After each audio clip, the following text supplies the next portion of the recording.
तो नमस्कार विद्यार्थियों, आप सबों को आज मैं आप सबों के बीच उपस्थित पुनः जल संसाधन को लेकर के आप लोगों को चर्चा करने जा रहे हैं। जहां तक आप लोग पीछे की क्लास में अध्ययन किए हुए हैं कि जल संसाधन क्या है, उस पर परिचर्चाएं हो चुकी थी। जल संसाधन टॉपिक्स में क्या क्या पढ़ना था उसके बारे में भी हम आप सबों को बता चुके थे। आज का जो टॉपिक्स है उसी का अगला भाग, जल संसाधन जो हमारी पृथ्वी पर विस्तार क्या है, उस पृथ्वी पर विस्तार के भाग के बारे में हम लोग एक दूसरे से मिलकर के चर्चाएं करेंगे। ठीक है, तो सबसे पहले समझते हैं कि पृथ्वी पर जल का विस्तार कहाँ है, कितना है, उस पर थोड़ा सा चर्चा करते हैं। आप ये देख रहे हैं बना हुआ है हमारी पृथ्वी। ठीक है, इस पृथ्वी को स्पष्ट रूप से दिखाई दे रहा है सबको। इस पृथ्वी पर जो भाग दिखाई दे रहा है वो अधिकांश भाग जो देख रहे हैं, अधिकांश भाग जो दिखाई दे रहा है, ये भाग वो किस रूप में दिख रहा है? तो ब्लू कलर में दिखाई दे रहा है। ब्लू रंग से इसको कलर किए हुए हैं। ये आपका ब्लू कलर में हमारे पृथ्वी का अधिकांश भाग जल भाग है, जो पूरा पृथ्वी का कितना परसेंट घेरा हुआ है? तो 71%, 71%। कितना परसेंट? 71% घेरा हुआ है। यही कारण है कि अंतरिक्ष से पृथ्वी को देखने के बाद अधिकांश भाग जल से ढके होने के कारण से अंतरिक्ष यात्री जब अंतरिक्ष से पृथ्वी को देखते हैं तो कैसा दिखता है? नीला। यही वजह है कि पृथ्वी को नीला ग्रह कहा जाता है। क्या कहा जाता है? नीला ग्रह भी कहते हैं, जो हमारे आवासीय योग्य है। ठीक है, जहाँ हम सभी लोग निवास करते हैं। बाकी 29% भाग स्थल दिखाई दे रहा है। शेष जो बच जाता है 29% वो किस रूप में है? तो स्थल के रूप में। स्थल में ये नहीं कह सकते कि सब रहने योग्य होगा, सब मैदानी होगा, प्लेन भूमि होगा। नहीं, पहाड़ भी इसी भाग का है, पठार भी इसी भाग का है, मैदान भी इसी भाग का है, खाइयां भी, घाटी भी, सब इसी 29% के अंतर्गत ही आता है। बात समझ में आ रही है? चलिए इस बार हम लोग चर्चा करते हैं विस्तारित रूप से। कह रहा है कि पृथ्वी पर जल भाग कितना है? टोटल 71%। इसको हम कह सकते हैं 3/4 भी बोल सकते हैं, 3/4 भी बोल सकते हैं, इसको 3/4 भाग या 2/3 भाग भी बोल सकते हैं। ठीक है, यानी 4 भागों में से 3 भाग पृथ्वी पर जल है, 3 भागों में से 2 भाग पृथ्वी पर क्या है? जल है। यानी कुल मिलाकर के देखा जाए तो कितना परसेंट जल है? 71% भाग जल से ढका हुआ है। 71% भाग क्या चीज से ढका हुआ है? तो जल से ढका हुआ है। 71% भाग जो है सो जल से ढका हुआ है। ये थोड़ा सा घिस गया। ठीक है, 71% भाग जल से ढका है। बाकी स्थल का कितना भाग दिखाई दे रहा है आपको? 29%। शेष जो बच जाता है 71% के बाद 29% भाग स्थल है, जहां पर जीव जंतुओं से लेकर के हम जैसे मानव भी क्या करते हैं? इसी भाग में निवास करते हैं। परंतु अब ध्यान रखना है कि नहीं रहने योग्य 29% में बताएं कि पहाड़ पर्वत सब है इसमें। ठीक है, लेकिन रहने योग्य अगर बात करेंगे और नहीं रहने योग्य बात करेंगे, दोनों के बारे में, तो नहीं रहने योग्य स्थल भाग कितना है? 16%। अब बताइए 29% में 16% माइनस कर दीजिए। जो हमारे मनुष्य के लिए, मानव के लिए हम बात करें, जीव जंतु नहीं बात करें, कीड़े मकोड़े जीव जंतु रहते होंगे, मनुष्य भी एक जीव है, लेकिन मानव रहने योग्य स्थल ये नहीं माना गया है। नहीं रहते हैं, निवास नहीं करते हैं, क्योंकि मानव को रहने के लिए जो उत्तम सारी सुविधाएं होनी चाहिए वो यहाँ पे उपलब्ध नहीं मिल पाती है, जिसकी वजह से यहाँ लोग रहना पसंद नहीं करते हैं। तो 16% भाग पर मानव का निवास नहीं है। तो शेष 29 में 16 घटा दीजिए, कितना बचता है? 13। तो 13% भाग रहने योग्य है। अब बता देना चाहते हैं उस पर भी 13% में से विश्व के टोटल वर्ल्ड का जितना है पॉपुलेशन, विश्व का कुल आबादी लगभग 8.25 अरब है। उस 8.25 अरब आबादी में से 90% आबादी मात्र 10% भूभाग पर रहते हैं। आप समझ लीजिए, 10% भूमि पर 13% में 10% भूमि पर कौन लोग रहते हैं? कितने लोग रहते हैं? 90% लोग रहते हैं। शेष जो बच जाता है 10% आबादी, वो कितने परसेंट भूभाग पर रहते हैं? 3% पर रहते हैं। इसको भी हम मान सकते हैं, कुछ लोग उधर भी चला जाता होगा। ठीक है, लेकिन कुल मिलाकर के 13% रहने योग्य स्थल है। चलिए हम लोग रहने योग्य स्थल भाग की 29% पर हम लोग चर्चा कर ली कि कितना रहने योग्य है, कितना नहीं रहने योग्य है। जो टोटल आबादी कहाँ कितना रहता है? 90% लोग 10% भूभाग पर और 10% लोग 30% भूभाग पर रहते हैं। ठीक है, 90% जब इधर चला गया तो 10% बचा जी, तो 10% लोग 3% विभाग पर। अब चलिए जल पर परिचर्चा करते हैं। जल टोटल कितना परसेंट है? 71%। उस जल भाग के 71% को हम एक 100 यूनिट मानते हैं, एक इकाई मानते हैं। उस एक इकाई को हम 100, कोई भी यूनिट जो होता है वो 100% के बराबर होता है। 1 रुपया बराबर भी 100% होता है, 100 रुपया बराबर भी 100% होता है, 10 लाख रुपया बराबर भी 100% होता है।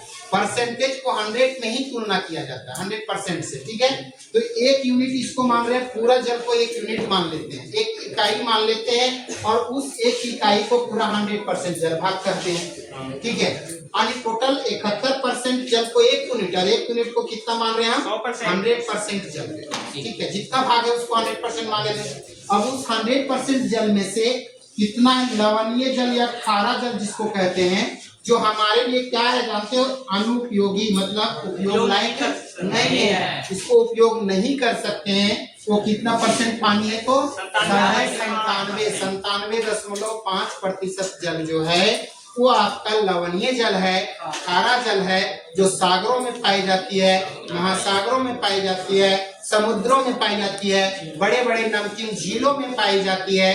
ठीक है, ये सारे के सारे 97.5% पानी अनुपयोगी है, जिसका उपयोग मानव के लायक नहीं है। दूसरा चीज समझना है, 97.5 जब हमारा उपयोगी है तो बच गया कितना परसेंट? मात्र 2.5%। यही ना बचा?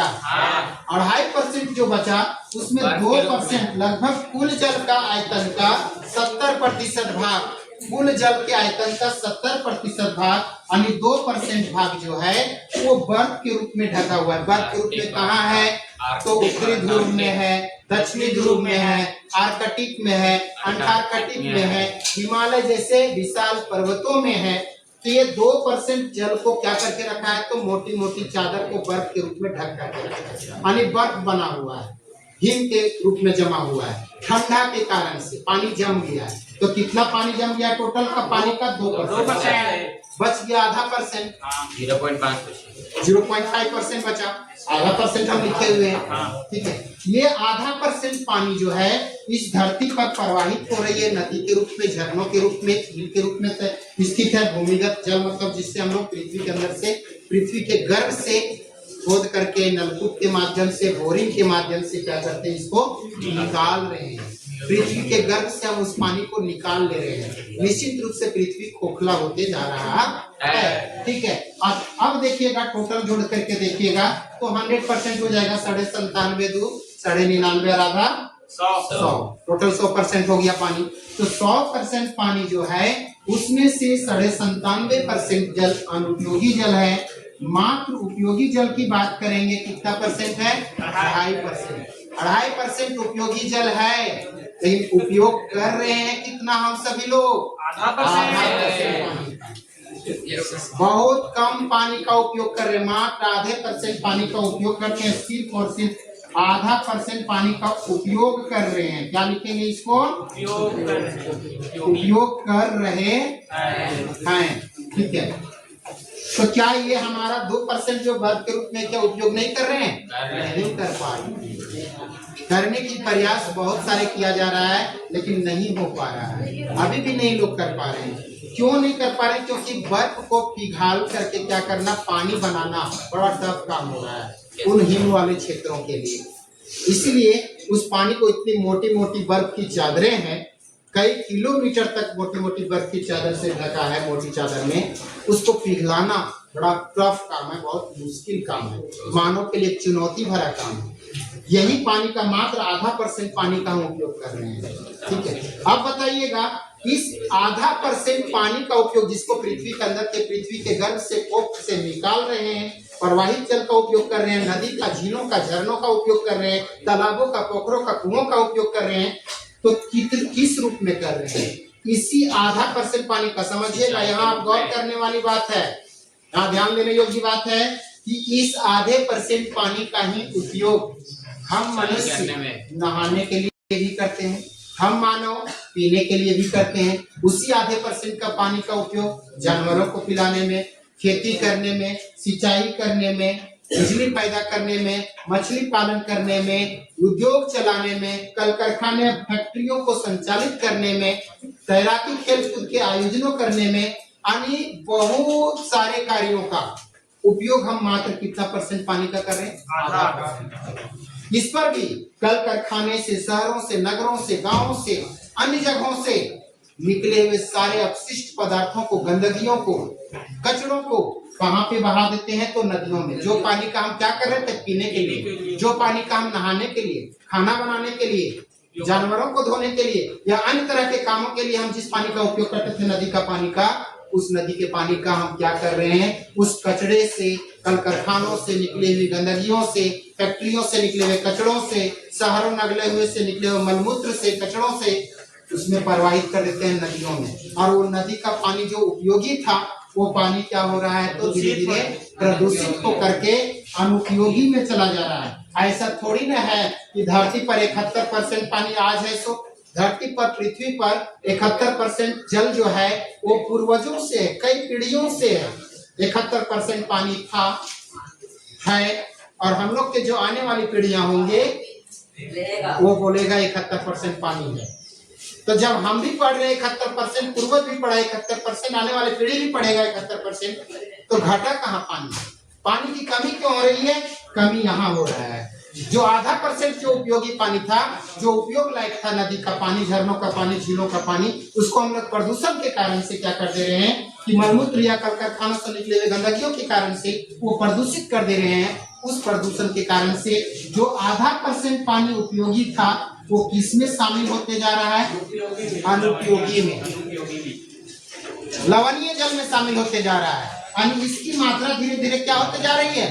बढ़ते जा रही है। लवणीय जल की मात्रा धीरे धीरे, अनुपयोगी जल की मात्रा धीरे धीरे बढ़ते जा रही है और उपयोगी जल की मात्रा धीरे धीरे कम होती जा रही है। ऐसा थोड़ी ना कि यहाँ से अगर मान लीजिए पहले पढ़ते थे 97%, 1% था यहाँ आपका प्रवाहित और भूमिगत जल, ठीक है, अब हो गया 2.5%, मतलब आधा % हो गया है, आधा उधर चला गया।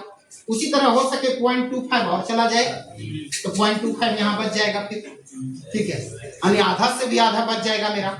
तो ये समस्याएं आ रही है, ये समस्याएं उत्पन्न हो रही है हम सबों के बीच में, और उपयोग करने वाले लोगों की संख्या धीरे धीरे क्या हो रही है? बढ़ते जा रही है। अनेक कामों के लिए उपयोग में संख्या बढ़ते जा रहा है लोगों का।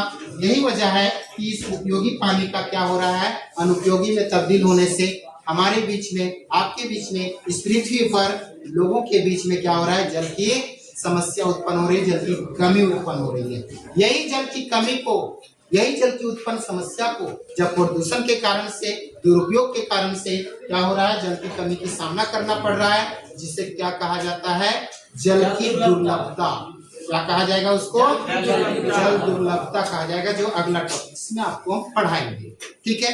तो इन समस्याओं को क्या हमें दूर करना है या नहीं करना है? क्या पानी की समस्या हमेशा झेलते रहना है या झेलते, मतलब उसको दूर करने का प्रयास करना है? जिस दिन हम और आप पूरे जागरूक हो जाएंगे, जिस दिन हर लोग जागरूक हो जाएंगे, जल संरक्षण के उपाय को ढूंढेंगे, जल प्रदूषण को नियंत्रण करने के उपाय को ढूंढेंगे, निश्चित रूप से हमारा ये 2.5% से 2.5% बना रहेगा।